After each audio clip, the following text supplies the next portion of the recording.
So I'd like to go ahead and call this meeting of the Mantua Springs City Council to order. This is a regular meeting on September the 1st, 2020. If we could all stand for the Pledge of Allegiance. And Judy, if you would display the American flag, please.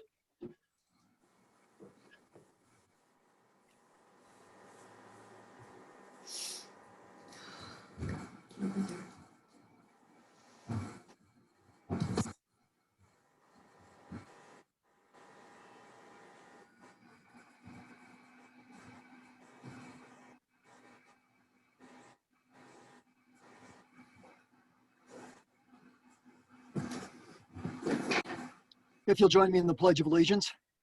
I pledge allegiance to the flag of the United States of America, and to the republic for which it stands, one nation, God, indivisible, full with liberty and justice for all. Thank you.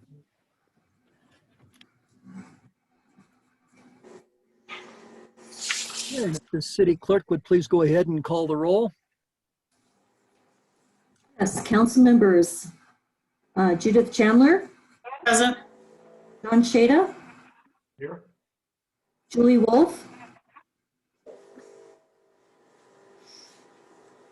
Here. thank you. Mayor Pro Tem Nancy Fortune, Present. Mayor John Graham, Present. and I've made a note that we have both councilors Susan Wolbrook and Steve Bremner who are excused absence for this evening. That's correct. Thank you. Okay. So the first item of business is approval of tonight's agenda. Do we have a motion to approve the agenda? I'll move that we approve the agenda for the regular meeting for September 1st as written. Thank you, Councilor Chandler. Second. Second, Councilor, okay. Mayor Pro Tem Fortune, I also believe Julie also second anyway. Okay, so all in favor of approving the agenda, say aye. Aye. Show of hands. Great, thanks. Passes 5-0 unanimous for tonight. Great. And it's a short agenda. That's kind of nice. Okay. So the next item is public comment on non-agenda items. Judy, do we have anyone in the audience who wishes to address us? At this particular moment, I do not see anybody with the hand raise tool that's been raised. So if you could just ask if somebody does wish to speak at this time, that they use the raise hand tool. Okay. Take that. And did you receive any emails or anything from people to, okay, so we No, Mayor. don't have any expectation. Right. I don't see any hands, do you? No. Okay.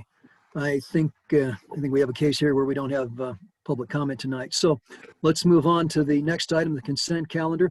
We have 3 items on the consent calendar. Reappointment of Tamelia Wright as a regular member of the Historic Preservation Commission.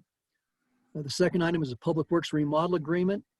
And the third is approval of the August 18, 2020 regular meeting minutes. I would entertain a motion to accept and approve the consent calendar. We have a motion from Julie, I believe. Julie, you were muted by saying your hand. Do we have a second? Second. Motion to accept and approve the consent calendar.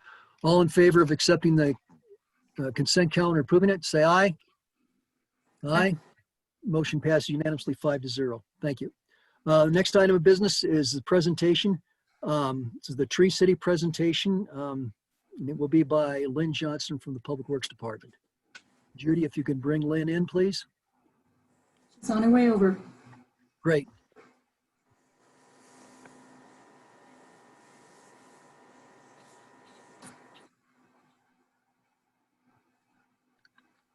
Hi, everyone. Hi, Lynn.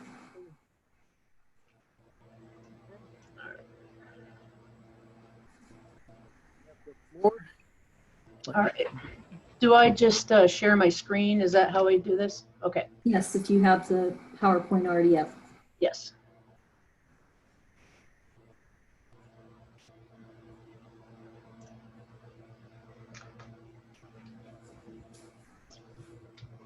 Right, so recently we received a plaque and a flag and became Tree City USA.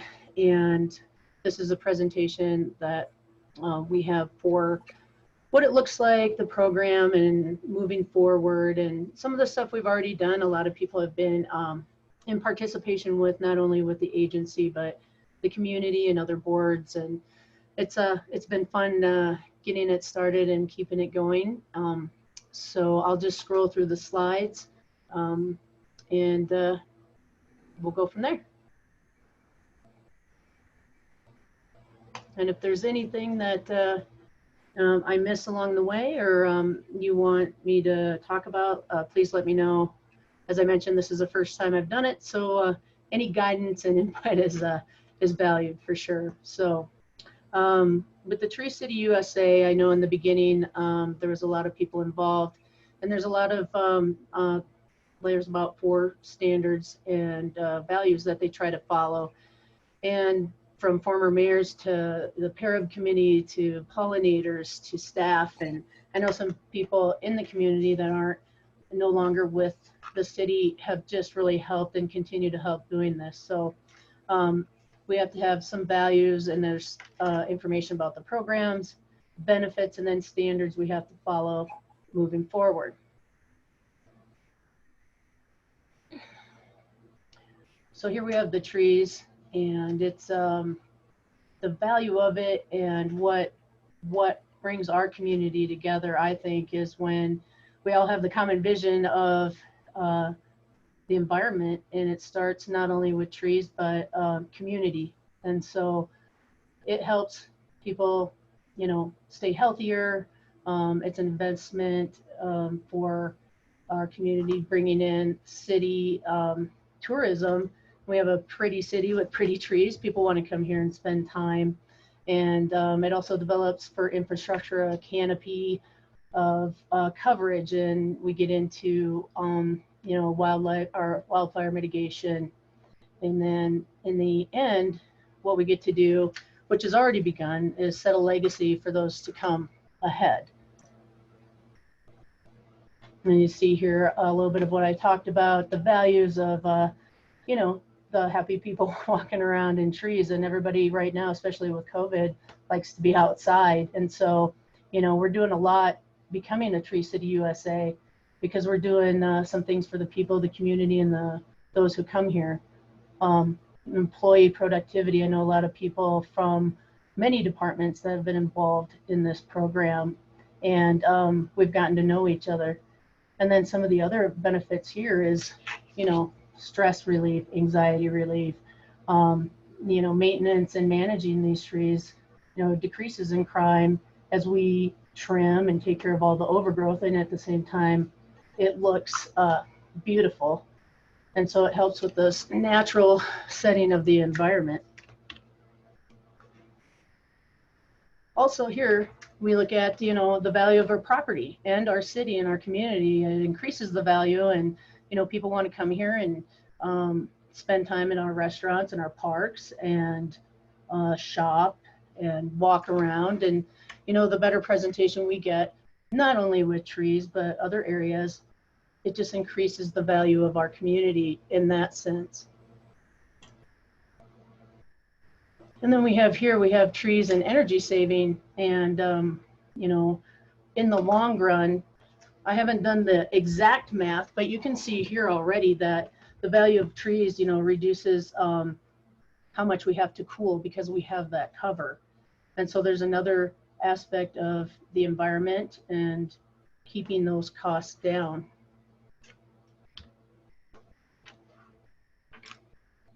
So right here, they give you a little example of what 100 mature trees can do, and it catches 2,000 gallons of rainwater a year. And that helps when you look into the storm water and flooding mitigation as well. And that looks like fun to be catching water. So here's some of our figures that we have for a presentation of what the cost over so many years, what the benefit is of having these trees. So now it's really a rounded value of health, community, energy saving, and cost saving. So now as a new Tree City USA certified city, we get to encourage these programs in our community, which I think is going to be easy because we have so many people in town that are just committed to Manitou and keeping it looking good and building community and all the aspects of having the cost saving and bringing people to the community. It's just there's no negative effect of being a Tree City USA for sure. So now we'll go into the program a little bit here and talk about the Tree City provides a community of forest programs, and it has some direction and technical assistance, public attention, and national recognition, which is all education. And when you have a drive to be a part of your community and make it better, there's also programs that are there to assist for us. So here it gives a little bit of history and some impact and what kind of network it looks like, which it says it's launched in 1976. And the impact is over 135 million people that live in and near a Tree City. Supports from over 3,400 recognized communities. And to be a part of that is something special for this city. And we'll get into the benefits of what that does for us. So we'll get a framework of action, provides direction with systematic management of tree of resources. And we do have a lot of people in town that are just naturally, can provide direction through their own experience, whether through working in the city or bringing it in from some other area of just their own passion. So then through this, the education is assistance through the application process, online resources, and technical advice. Now here we go with I kind of touched on this earlier of, the image, the benefits of the public image. The quality of life is better, especially during these times of COVID. We can get outside, get some fresh air, kind of get that stress level down, and it has an influence, a positive influence. And I think it will, impact other areas to want to be a Tree City USA as well. And people will want to come into our community because of what we've dedicated to this. Now here we have, citizen pride. And again, something I've already touched on is this really just brings the community together, and we're doing so much more than just something for our community. And so with the citizen pride, we have tree care and community care of personal trees, and it's just an ongoing cycle of good. And I look forward to where we're going to be in a few years. So the benefits of publicity is the presentation of the Tree City USA Award, Arbor Day celebration, and public education. And we do have a plaque, and we did hang a tree in Memorial Park. We were hoping to get a really nice picture on a windy day, but it was kind of hard to predict the timing of the wind, but it is there and it looks really nice. So we'll move into some standards here.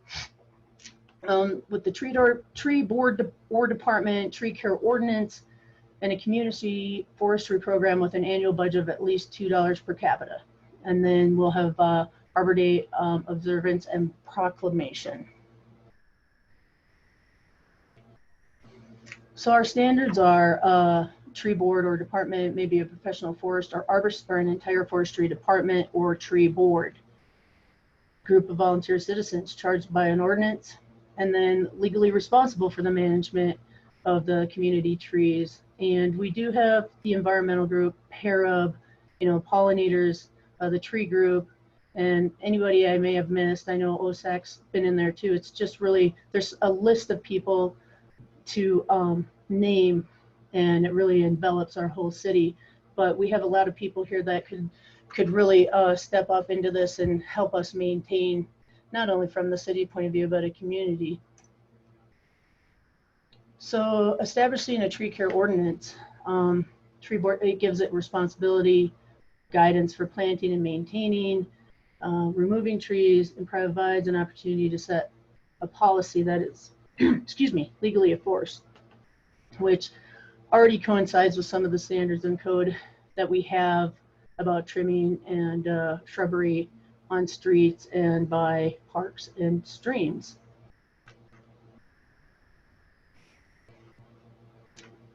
With our community forest program continuing under the standards of the annual budget, at least $2 per capita.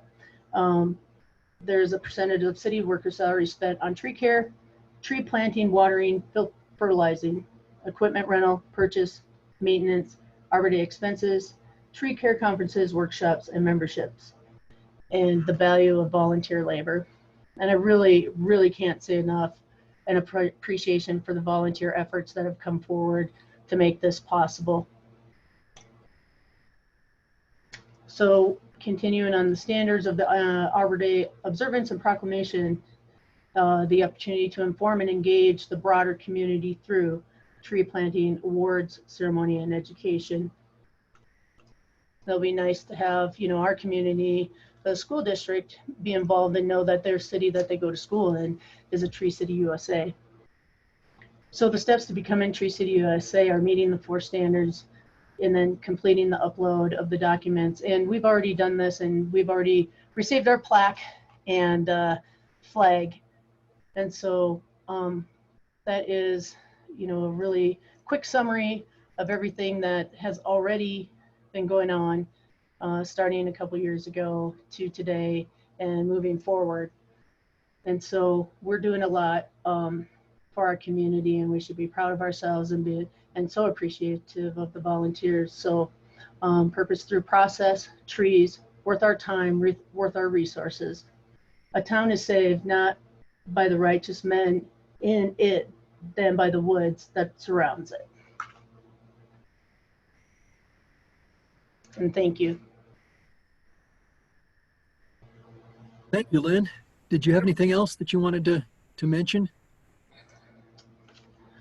Basically, I would say the one thing I'd really like to mention is how fun it's been working with all the departments in the community, planting trees. It really is fun when you get out there on a Saturday and everybody has a common goal of, you know, making the city look great. You know, we have a lot of different departments, a lot of different boards, and, you know, the one thing I've found through working here is we all have the same passion, and it's a love for this city and this community. So it's really been fun, and I'm looking forward to continuing it. Thank you very much. Council members, do we have questions for Lynn? Councilor Chandler? Yes, thank you, Lynn, so much. I do remember you really saving our rear ends last year with some tree protectors. Yeah.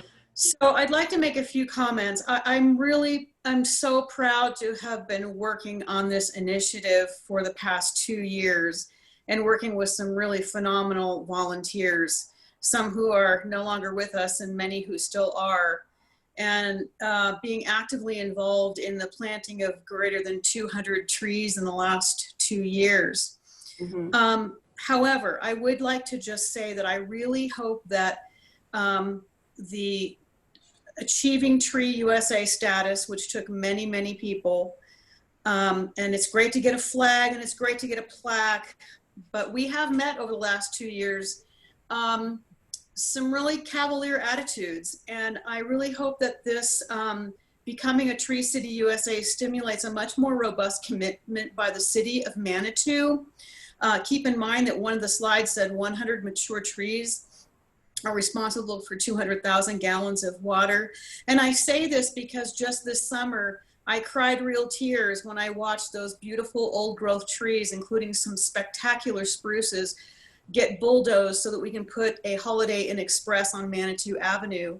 And we also have the Becker's Lane Bridge coming in. It has not started, so it's not too late. I was told at first that some of those old growth trees would be preserved, and then I was told that they were going to be taken down. And it's not too late to take a look at the Becker's Lane Bridge and take a look at maybe we can save some of those trees. And if the city really, really, really cares about its trees and the environment, I would like to see us adopt with every new construction that's not already underway, and that every new construction has to have an environmental impact, including a tree count. Because again, I'm just, this is wonderful, and I'm so proud. And Lynn, I'm really grateful that you're at the helm of the Park and Rec department. But I look forward to seeing a greater commitment, and I would like to see that start with a discussion about the trees on Becker's Lane with regards to the Becker's Lane Bridge construction. Yes, I would like to say in response to that, that we've already started, excuse me, talks about that, because fortunately we do have some staff with the city that are just as passionate, and we're looking to make a collaborated effort on new construction and what those guidelines are going to be in respect to what the city wants and its community. So we are talking about that. So it's a great point to make. It's great to hear. Thank you, Lynn. Thank you. Does anyone else have a question or a comment for Lynn? It appears not. Lynn, we thank you for your participation, for walking us through that, and for the guidance you're providing to the various city boards and whatnot. I think probably this is part of the challenge here, is coordinated between the various groups. There's a lot of enthusiasm. So that's a good problem to have. So thank you very much. You know where to get a hold of us if you have city council support for trees. I think everybody embraces that. So Very good. thank you Oh, very and much. May I say one more thing? Sure, go ahead, Jim. 150 more trees are going to get planted in April. So roll up your sleeves. We're going to need a lot of volunteers. Got them rolled up already. Thank you. Thank you very much. Well, believe it or not, it's 6:24, and we are to that portion of the council meeting where we receive or act on council correspondence. So does anyone have anything they'd like to share? Bring up? Councilor Chandler, please. Two quick things. We met the Beehive Behavioral Health Initiative. We met again last night, had a very productive meeting.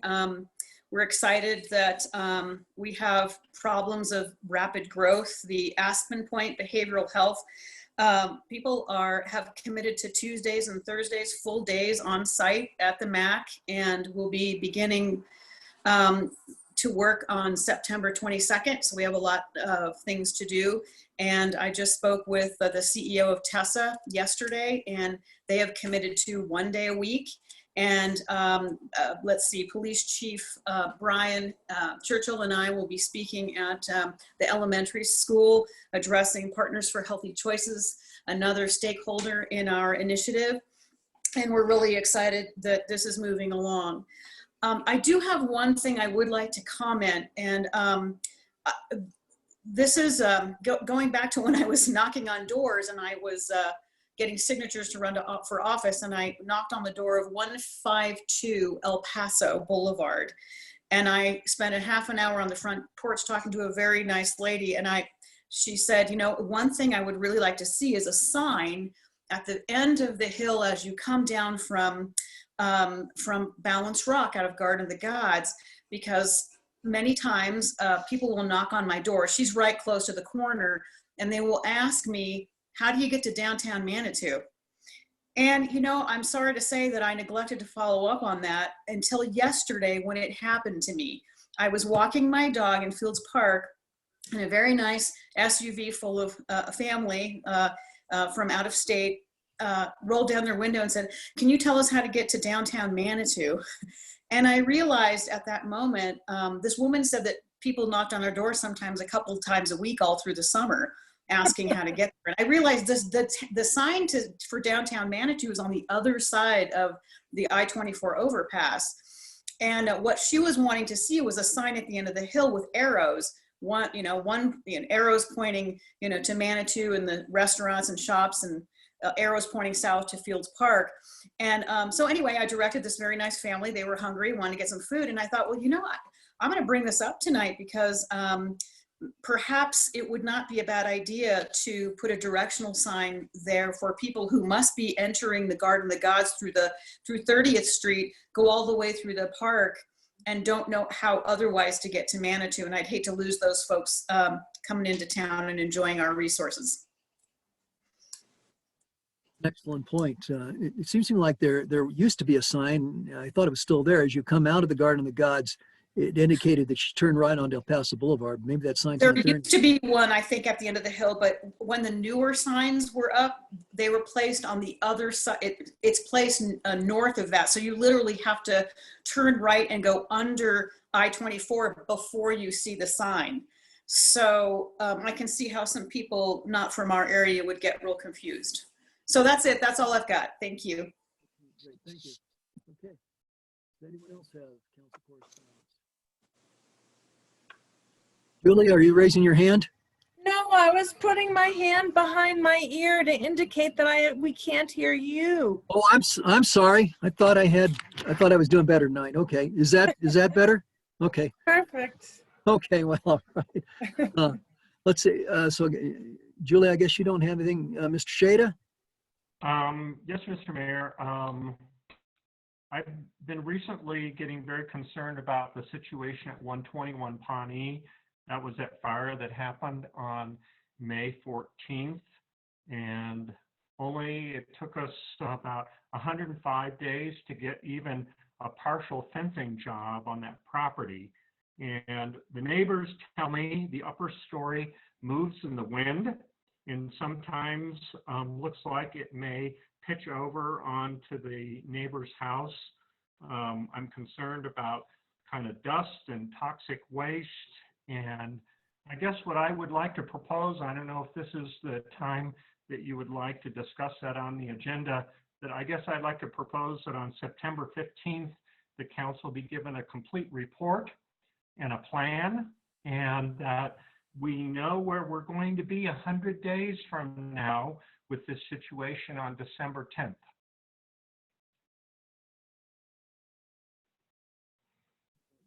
Let's work our way through council correspondence and maybe we can talk a little bit about that. I did have a couple questions about upcoming agendas too. So let's see. Mayor Pro Tem, do you have anything? Yeah, just a couple things. One is that Para met last night and they are finalizing the construction drawings for the west end of Soda Springs Park, and they expect that hopefully to be able to go out to bid for construction by within a month or so. So that's moving along nicely. And they're continuing to work an MOU with the Pollinator Group. And lastly, the match committee met last week, and they're just going gangbusters. They got a lot of foundational work done on their SOPs, their conflict of interest policy and eligibility criteria, and application processes for the match process. So that's all I have. Thanks. Thank you. Let's see. I guess that's everybody for tonight. So I did have a couple pieces of correspondence that I guess I should mention. We have Denise and I did meet with a banker who would be interested in providing services to Manitou. One of the problems that we've encountered, it's probably no big surprise, is that Chase Bank, although they're closing on the 15th, 2 weeks from today, they haven't decided what they want to do with their building, or at least they haven't indicated that it's for sale. So that has stymied not only this bank, but several other banks that have shown an interest in the community and coming in and providing services here. That kind of remains an unresolved issue, but we are trying to do something about it. I also received communications from a member of Friends of the Incline. He had prepared a report. I think he did it on his own initiative. I don't know if the intent is for it to become part of the Incline Friends. I reviewed it. I told him I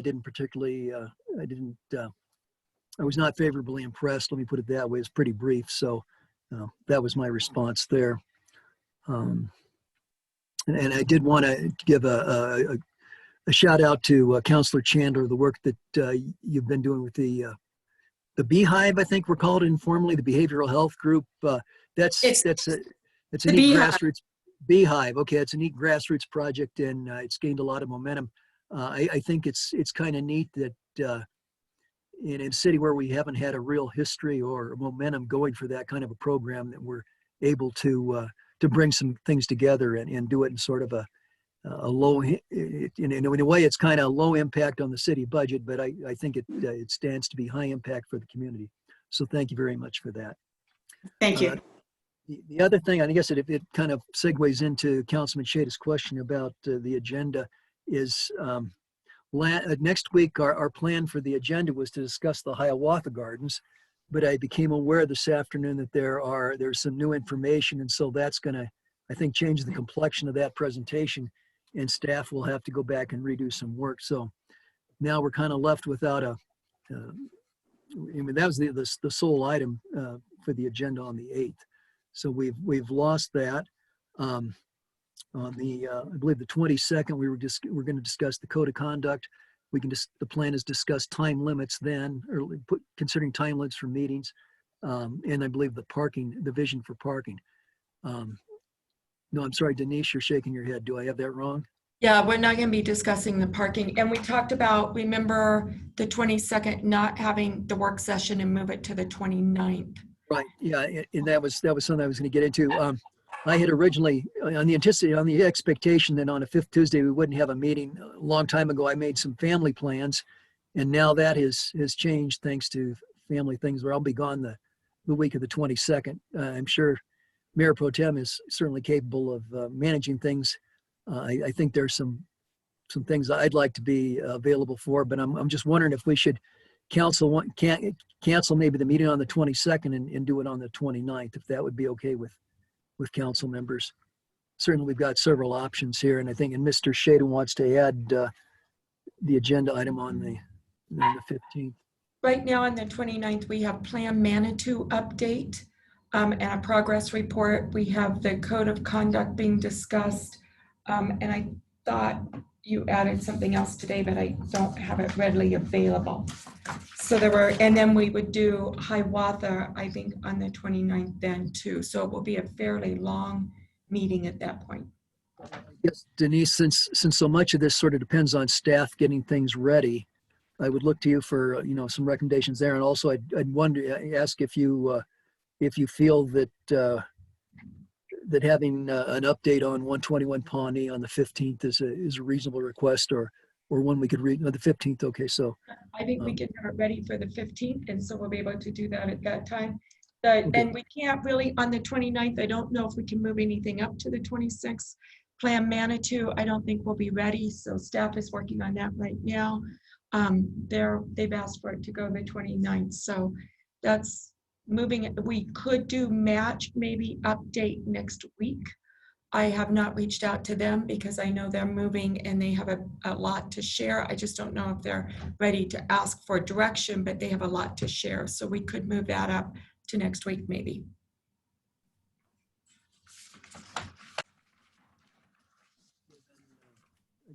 part of the May I comment? I'm Yes, fine with please. moving the 22nd to the and having a meeting on the 29th. My concern about that is that's a real heavy agenda with the code of conduct. I'm wondering if the code of conduct is so important that we can't move that off of the 29th. And I know it's important, but I think that the Hiawatha Gardens, I think, is very important. So I would be okay with that, but we're trying to be mindful of our time. What do you think about moving the code of conduct discussion a little farther down the road from the 29th? I would be okay with that. I think, given the fact that we have these other items that we need to, I think that there's some urgency there because we have a timeline that we need to get some things started so that we can, move along. And then certainly we're going to be in heavy budget season here pretty quick. That's Right. Another Right. consideration. The expectation is, well, we've scheduled, in fact, this was scheduled a year ago to have the budget workshop. It's a day-long session on a Saturday on October the 3rd. And very likely we'll have that at El Paso County, one of the county facilities where we could meet and we have the option of meeting in a hybrid fashion. We could meet in person, very likely at the county commissioner's boardroom. And then anyone who wants to, including the public, would be able to participate remotely. So that would be the option. I believe Megan's looking into that and getting that set up for us. So And we need to present Plan Manitou before that. So you are you can see what we've done and where the goals are and what's looking like for the next budget and how it relates to Plan Manitou. Okay. Okay, so then Councilor Chandler, it sounds like you'd be okay with skipping the 22nd and pushing on to the 29th. Yes, and I support Councilor Shada's suggestion that we discuss the Pawnee property on the 15th. Is that what we talked about? Yes, and I would support that as well. I think I think that would be okay. Thank you. Would council be okay with that proposal then, that we skip the 22nd and push on the 29th and try not to, we'll try not to overload these meetings, certainly, but again. Don, is next week canceled as well then? Since there's no Hiawatha Gardens, so we've got nothing next week? Well, I can tell you from a staff perspective, just because of trying to pull everything together with Hiawatha, the timeline, going through that, and now the new information, also Plan Manitou and preparing for budget, the match update. There's some big things coming up after next week. So staff would be okay if you guys are okay with postponing next week, coming back on the 15th and then the 29th and then all day the 3rd. okay, so, I'm okay with that. you okay with that? Okay, so the 15th, we'd have it would be a work session. The 29th would be a work session. And the in October, the 3rd is also a work session, a budget session. I 15th don't is a regular session. Excuse me, 29th yes. would be a work session. The 3rd would be a budget retreat, and the 6th is a regular council meeting. Great, thank you. Thanks for straightening that. Is anybody opposed to that idea? Okay, it looks like that's what we'll make it happen. We'll make that happen then. Okay, so no meeting next week, no meeting on the 22nd. We'll have plenty of work to do on the 15th, 29th. Great, thank you very much. I think that concludes council correspondence. I'd like to move on to the city administrator's report. Mr. Cheney? Yeah, good news to report that Kevin Stevenson from parking has found 2 employees to bring in as parking enforcement personnel. One will be starting tomorrow and then another one next week. We've been short-staffed. They've been doing a great job, but we definitely can do better if we have the staff. It's been really difficult. Just to give you an idea, I reached out to Colorado Springs recently just to find out if they're struggling like we are with staffing. And I was told they had 72 applications, 2 people showed up, and that was it. And the rest just are getting unemployment, I guess. So it's tough times right now. But we have 2 more coming in, which is really important to get our parking under control. But I do appreciate the efforts of the parking department with basically 2 enforcers trying to do it, plus putting up parking logics, signs, and everything else that's going on. So they've done amazing. Number 2 is I just want to touch a little bit more on the Tree City USA. I just want everyone to know that PARA was a big part of the start of that program. Based on what I understand, PARA began it, and I know Ms. Fortune's been a part of PARA as the council liaison. So thanks to PARA and her on her efforts. And then Ms. Chandler, who's been the rock star with the tree group and environmental group and pushing it along. And so just again, amazing thing. And I will say every time that little tree out in Mansions is my favorite. And so if that's what can happen when we plant these trees and the beautiful environment, then I think we have to keep pushing forward on that. So thank you. Thanks, Roy. Denise?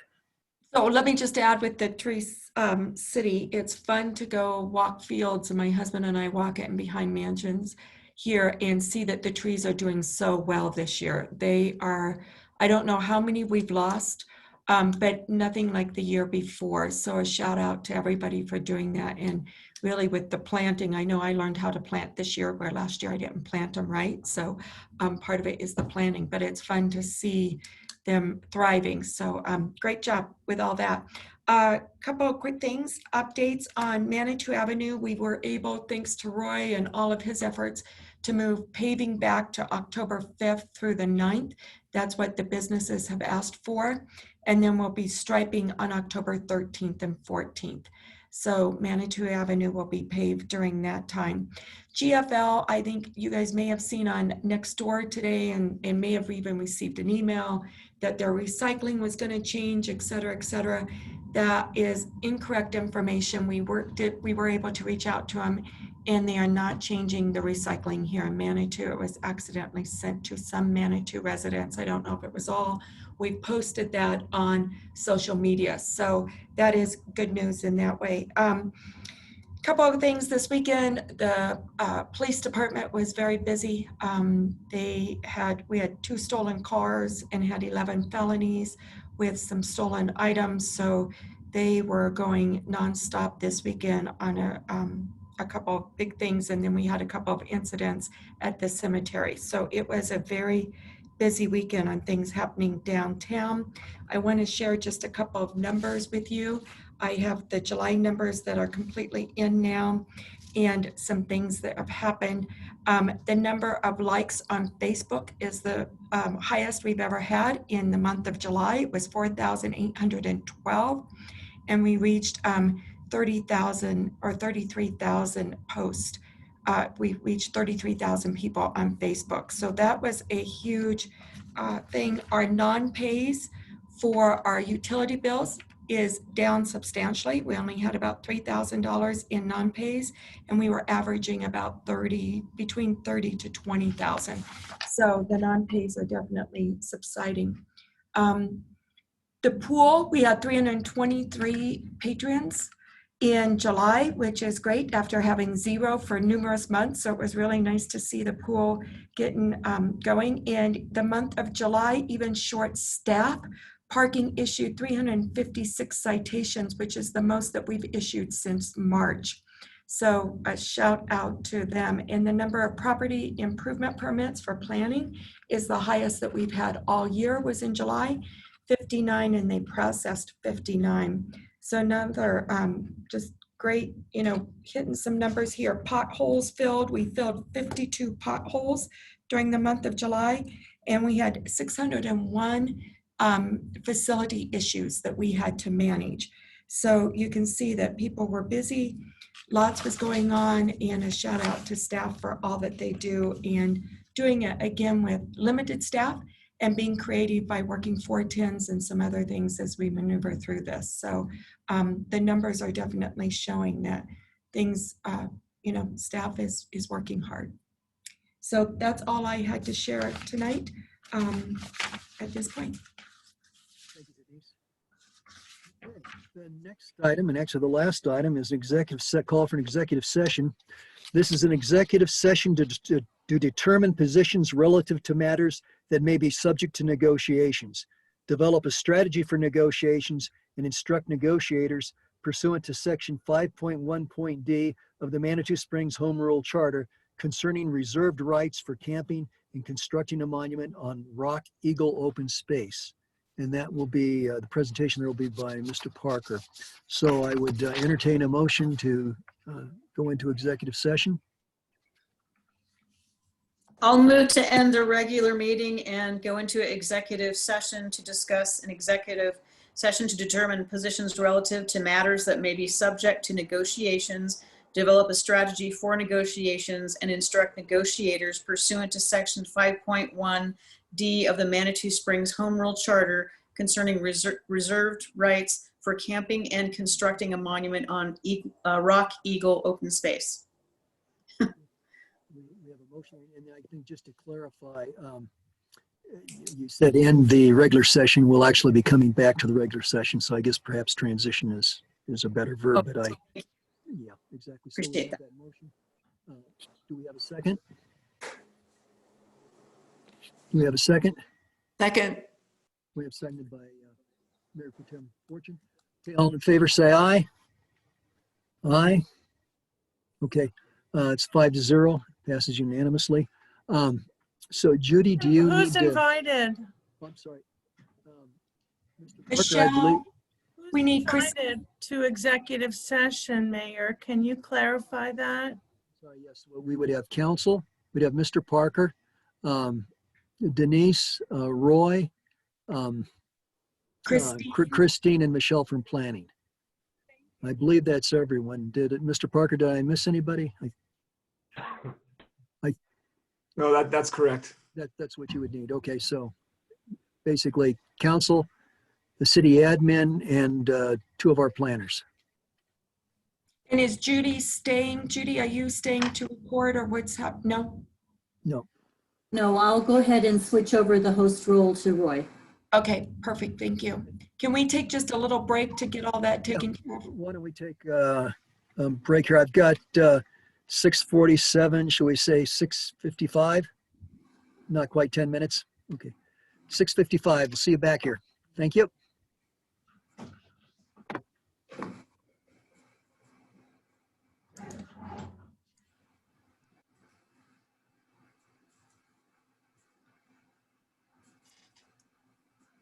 Hey, Judy. Hey, Hey, it's been a while since we had to do this. So, oh, are you gonna stop the recording and then I'll just resume it when they're ready? I've got it recording to the cloud.